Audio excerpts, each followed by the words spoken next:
j'aimerais vous parler d'aventure, puisqu'on est là pour vous parler de nautisme.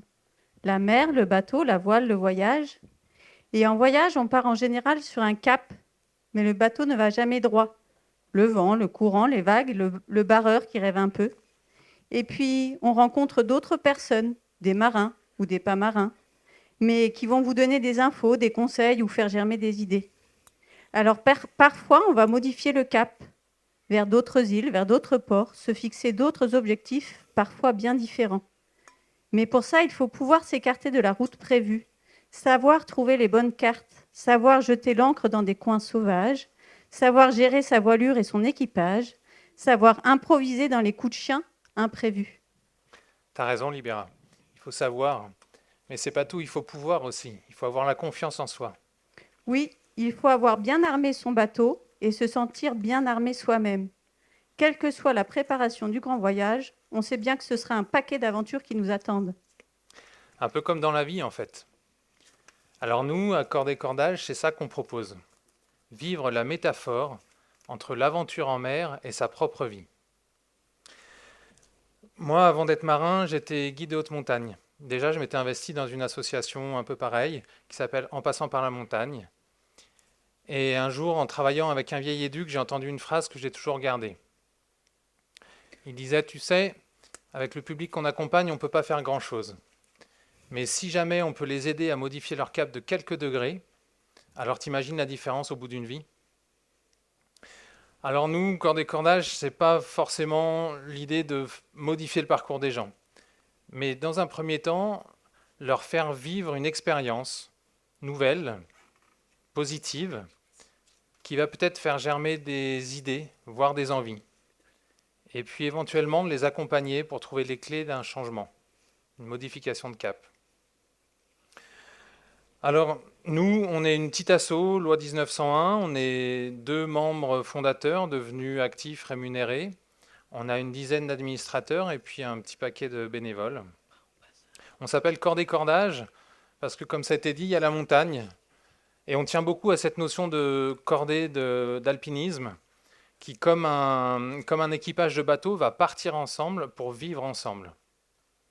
Mais aujourd'hui, on va plus s'intéresser au côté cordage. Pour ça, sur la partie maritime, notre outil principal, vous le voyez, c'est un catamaran à voile, un bateau simple, fiable, presque un brin rustique, un petit peu à l'image d'un refuge d'altitude justement. Alors il est par contre très équipé, il est très équipé à l'intérieur pour faire un lieu convivial, agréable à tout le monde. Et puis il est très équipé à l'extérieur, un petit peu comme une base de loisirs itinérante, parce qu'on est là pour s'amuser. Alors comment ça se passe? Au début, il y a un premier contact.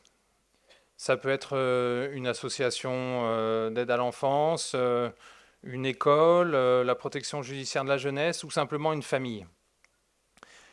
De ce premier contact va naître une discussion. Cette discussion, elle va permettre de bien comprendre les objectifs à viser et les contraintes. On dit souvent qu'on est des artisans. Une main dans la voile, une main dans le monde du social. Chez nous, il n'y a rien à vendre en ligne, tout va se construire sur mesure. Du coup, ça fait des projets très variés. On peut se retrouver un jour avec des détenus à bord. Alors, il faut imaginer la scène. Il pleut, c'est le matin, le temps est gris, les rives sont grises parce que c'est marée basse, la rivière est en rive de vase. On est au moteur. Et bien pour eux, tout est bien. Ils sont heureux de tout. Ils respirent, ils vivent, ils participent à tout, même pour faire du vrai café dans une vraie cafetière, c'est le bonheur. Et ben le lendemain, je peux me retrouver avec des jeunes de la protection judiciaire de la jeunesse, un groupe d'ados dans leur camion sur le parking. Et le premier défi, ça va être de les faire sortir du camion. Donc il y a des jours, déjà sur le parking, on se dit que le projet, il n'est pas gagné. Alors en les appâtant avec un bateau sympa, des activités plutôt ludiques, on va les faire venir à bord. Et puis une fois à bord, là, on pourra travailler les objectifs qu'on a prédéfinis en amont. Et puis ensuite, je peux enchaîner juste après avec une psychologue et puis un groupe de jeunes femmes en thérapie où là, ambiance radicalement différente. On va baisser les tables, se mettre en mode canapé, salon, petit coussin, musique douce. Et puis là, l'idée, ça va être de créer une bulle où on sera entre nous, sans personne d'autre. C'est la protection du bateau. Alors là, je vous parle de choses plutôt visibles, assez faciles à expliquer. Mais nous, ce qu'on voudrait dire aujourd'hui, entre autres, c'est que le travail sur l'humain, c'est très compliqué à rendre visible. Et en tout cas, c'est pas trop affichable sur des panneaux publicitaires. Nous, on est à Hennebons, en Pays de l'Orient, et on est régulièrement sollicité pour des soirées, des forums, des colloques autour de la tech, la transition écologique, la course à la voile. Alors tout ça, c'est génial. Il y a une dynamique, il y a du soutien là-dedans, c'est super. Mais pour parler franchement, moi, je suis un petit peu déçu dans toute cette dynamique de ne pas m'y retrouver, et j'ai l'impression qu'on manque un petit peu de visibilité et de soutien de ces institutions-là. Alors c'est vrai qu'en course à la voile, on peut afficher un classement, un parcours, un temps. En technologie, on peut afficher un nouveau matériau, bientôt des bateaux compostables, comestibles, j'en sais pas. Bah nous, le travail humain, c'est bien plus compliqué. C'est très difficile de l'évaluer, mais c'est déjà très difficile de le montrer. En fait, notre action, elle est diluée dans l'ensemble des paramètres du parcours d'une personne. Alors ce qui est fondamental pour nous, c'est qu'au sein de nos séjours, il faut qu'on crée de la matière pour du long terme. Alors parfois, on a des résultats à court terme, hein. J'ai le cas d'un jeune, au bout de 36 heures, la situation explose, le jeune explose, juste après, sa mère explose. Et là, les éducateurs de l'aide sociale à l'enfance qui étaient avec moi m'ont dit qu'en 36 heures, ils ont fait le travail de plusieurs mois de rendez-vous à domicile et de temps d'échange pour essayer de comprendre le problème. En fait, là, en 36 heures, le huis clos a forcé la main à la comédie qui se jouait. Et puis sur le long terme, j'ai une autre anecdote que je raconte souvent, c'est le jeune Magomed, adolescent, tchétchène, masculin. Alors lui, la première fois, quand je lui parlais de vaisselle, d'éponge, tout ça, c'était l'insulter. C'était insupportable pour lui. Et puis au bout de 2 ans, il y a les copains du groupe qui vont à la plage, et puis j'entends Magomed qui leur dit oh les gars, allez à la plage sans moi, j'ai la vaisselle à finir, je vous rejoindrai après. Bon, bah ce jour-là, c'est moi qui ai fini la vaisselle en fait. J'étais tellement content de l'entendre dire ça que voilà, c'était gagné. Alors, comment on arrive à ce que Magomed, au bout de 2 ans, arrive à être presque dans le plaisir à faire la vaisselle collective? Eh bien, il y a tout un cheminement. Au début, on va donner du plaisir. Ça, c'est l'accès. Et puis, une fois qu'on a donné du plaisir, on va pouvoir mettre en place de la confiance. La confiance, ce sera la clé de la suite du travail. Une fois qu'on est dans ce climat-là, on va pouvoir faire germer l'idée que le cap, il peut être choisi et éventuellement, peut-être un jour, il peut être modifié. Et si on est encore là dans le parcours de l'accompagnement, alors dans ce cas-là, on peut aider les gens à trouver les clés et les compétences pour modifier son cap. Alors, si je résume un peu notre méthodologie, même si j'aime pas beaucoup le mot, l'idée, ça va être de se donner du temps avant.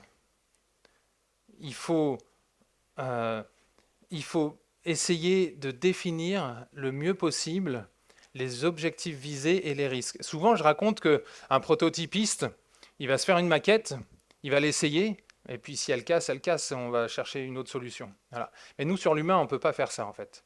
On ne peut pas prendre le risque d'abîmer un petit peu plus. Donc cette première phase, en amont du projet, elle est fondamentale. Ensuite, il faut du temps pendant.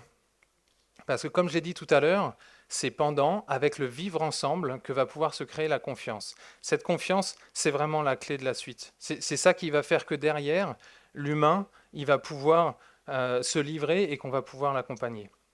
Ces deux temps-là, avant et pendant, c'est des vrais défis à financer. Mais c'est avec le temps qu'on peut faire des choses pertinentes. Et puis ensuite, si on est encore là, parce que ça dépend des projets, si on est encore là à la troisième étape, eh ben, on va accompagner les gens, comme on l'a dit en introduction, à trouver les compétences pour pouvoir prendre en main leur changement de cap. Parce que c'est une fois qu'on est en confiance et qu'on en a les compétences qu'on va pouvoir tourner. Et pour ça, nous, on a besoin d'un réseau de professionnels compétents et engagés dans le travail du social, mais on a aussi besoin d'institutions qui sont là en soutien, qui soient impliquées aussi. Alors, à propos de projets qui vont sur les 3 phases, on voudrait vous présenter aujourd'hui un projet qu'on a fait il y a quelque temps qui s'appelle « Où sont les filles en mer ?» Alors Libera va venir pour vous l'expliquer, mais avant ça, on va écouter les filles qui étaient sur le projet et elles vont vous en dire quelques mots. Dans ce monde où tout est bousculé, comment pourrais-je trouver ma place? Cette pièce qui tant bien que mal essaye d'exister, mais qui ne fait que subsister dans ce siècle présent. Et j'espère qu'un jour, je pourrai la trouver, ici ou ailleurs. Croyez en moi capable, j'irai de moi-même jusqu'à elle.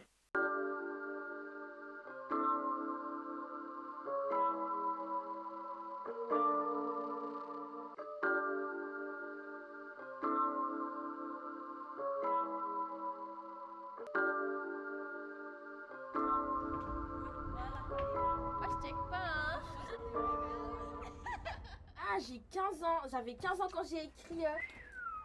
On avait 12 ans. Du coup, avec le projet Où sont les filles en mer, on a appris qu'est-ce que c'était vraiment la mer. Au début, pour moi, quand on parlait de la mer, c'était petit.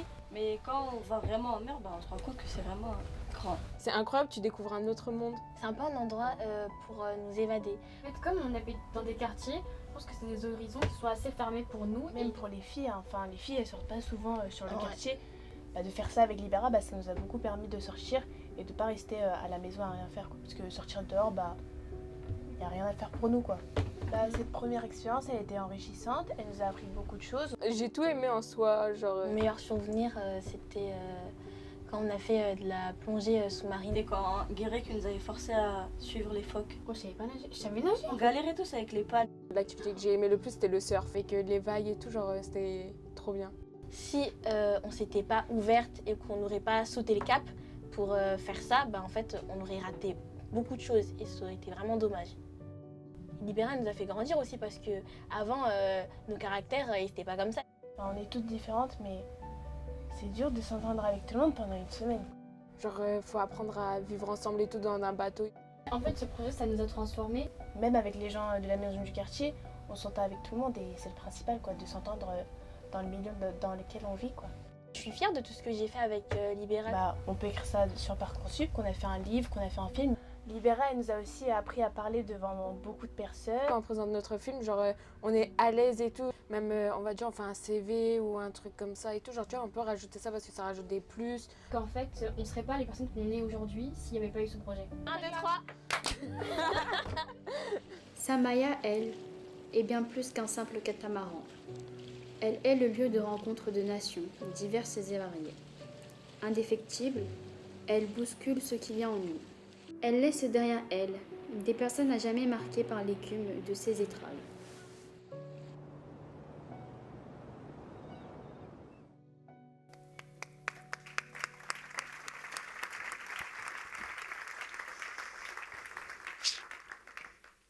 Elles sont fortes, non? Pas facile de passer après elles, elles ont tout dit. Mais si vous voulez profiter encore plus de leur talent, un peu plus longtemps, vous pourrez avoir accès à leurs films, leurs documentaires qui durent une quinzaine de minutes en prenant le flashcode qui est là. J'ai aussi leurs livres, il m'en reste que quelques-uns, mais si vous êtes tellement nombreux à le vouloir, on se fera le plaisir de le rééditer. Puisque je suis là, moi je vais essayer de vous raconter comment est venue cette idée et qu'est-ce qu'on avait essayé de faire au départ. Alors l'idée de ce projet, c'est une rencontre avec une ligue de l'éducation populaire de Lorient qui avait travaillé sur la question des jeunes filles dans l'espace public. Ils avaient travaillé assez longtemps avec des jeunes filles d'un quartier et la conclusion de cette étude, c'était que les jeunes filles s'interdisaient des lieux et des passages parce qu'elles ne s'y sentaient ni en sécurité, ni légitimes, puisque réservées aux hommes. En discutant avec la chargée de mission, comme on était sur Lorient, on a assez vite fait le parallèle avec la voile. Vous me voyez venir ? Un milieu dangereux, réservé aux hommes, où les femmes n'ont pas leur place. Bon, c'était en 2018, les choses ont un peu changé, mais Chiara vous l'a dit, il reste encore un peu de boulot. Mais là, ce n'est pas le sujet. Revenons-en aux filles. Quelle était l'idée de départ ? L'idée de départ, c'était notamment à travers d'interviews de passionnés de la mer, de leur montrer qu'il n'y avait ni lieu ni milieu réservé à un genre. À l'époque, la ministre de l'égalité femmes-hommes était venue nous voir et elle avait dit aux filles, si vous devez retenir quelque chose, c'est que les métiers n'ont pas de sexe. Ça fait bien écho à l'exposition qui est dans le hall. La deuxième idée, c'était de leur proposer plusieurs supports, le bateau, comme on l'a vu, la montagne aussi, le surf, l'écriture, l'expression orale, et on est même allé, vous l'avez vu, jusqu'à leur proposer de la broderie. Alors l'idée, c'était pas de créer un centre de loisirs pour jeunes filles, c'était leur créer l'occasion de s'exprimer, de se sentir fières de ce qu'elles sont et de ce qu'elles font. Alors quand un jour, l'une d'elles est venue me voir, en me disant « Tu sais pas ce qui m'est arrivé hier ?» Je dis « Bah non, j'ai cru que j'avais offert de l'or à ma prof de français. » J'ai dit « Ah bon ?» Ouais, je lui ai donné mon livre, et tellement elle souriait, j'ai cru que c'était un trésor. Là, on se dit qu'on a réussi une petite chose. La dernière idée, c'était de prendre le temps de vivre des expériences ensemble. Encore une fois, sur le catamaran Samaya, à la mer, mais aussi dans leur quartier, pour leur montrer que la vie pouvait être belle aussi et que le groupe pouvait être quelque chose de bienveillant et de portant. Une de mes phrases fétiches à l'époque, qui les faisait beaucoup rire, c'était « Les filles, la douceur entre sœurs ». Elles m'ont dit, quand on a fait l'interview là qu'on voit dans la petite vidéo, que c'est une phrase qu'elles gardent en elles aujourd'hui, quand il y a quelque chose qui les énerve, elles se disent cette phrase. Vous l'aurez compris, on est assez fiers de ce projet, d'autant qu'il a fallu faire bouger quelques lignes, parce qu'un projet comme ça, il ne rentre pas dans les cases. Est-ce que c'est du nautisme ? Est-ce que c'est du sport ? Est-ce que c'est de la culture ? Est-ce que c'est du social ? Aucun, mais un peu tout, et c'est pour nous ce qui fait la richesse de ce projet. Et puis on s'est laissé du temps, 3 ans. 3 ans avec les 10 mêmes filles. Ça peut paraître un peu fou, mais c'est ce qui est pour nous le temps de ce que disait Guirec tout à l'heure, la mise en confiance, la résilience. Et quand on voit ce qu'elles arrivent à exprimer aujourd'hui de ce qu'elles ont vécu avec nous, on se dit qu'on a bien fait de le faire. Mais je suis désolée, ça va être pas facile. Je ne peux pas vous parler de ce projet sans vous parler de Célia. Célia, à 15 ans, a décidé de mourir pour ne plus souffrir. Elle nous avait parlé de ses souffrances, à nous, à d'autres, mais on n'a pas pu l'accompagner. Alors bien sûr, après un tel drame, c'est d'abord beaucoup de colère, beaucoup de tristesse, puis un peu d'impuissance. À quoi ça sert tout cela ? Mais le temps sert à prendre de la distance, et les lectures, les formations m'ont permis de comprendre que cette problématique de la santé mentale était un enjeu en fait de société crucial. Actuellement, le suicide est une des causes principales de mortalité chez les 15-35 ans. Alors aujourd'hui, je me dis que tel le colibri, on fait une petite part face à ce phénomène, voire ce tsunami, comme disait un psychiatre lors d'une formation. On fait une petite part en proposant des temps de respiration dehors pour se reconnecter au vivant et se sentir vivant. On fait notre petite part en proposant de faire équipage, avec des pairs d'abord, mais aussi avec d'autres, et avec l'autre qui souvent nous fait peur parce qu'il est étranger. On fait notre petite part en proposant des horizons, des repères, des balises, d'autres que celles qu'on nous propose ou dans lesquelles on veut bien nous enfermer. Alors cette façon d'agir est exigeante, mais elle est la nôtre. Et si elle vous plaît, n'hésitez pas à nous rejoindre, soit en nous proposant des matériaux, parce qu'il me semble que des bouts qui ont vu le bout pour la course au large ont quelques beaux avenirs chez nous, parce que face à un tel phénomène, nous ne sommes jamais assez nombreux. Donc vous pouvez venir nous rejoindre en tant que bénévole, en tant que partenaire, en nous proposant aussi des sources de financement, parce que le temps, c'est de l'argent, et que prendre soin de l'humain ne devrait pas avoir de prix. Merci.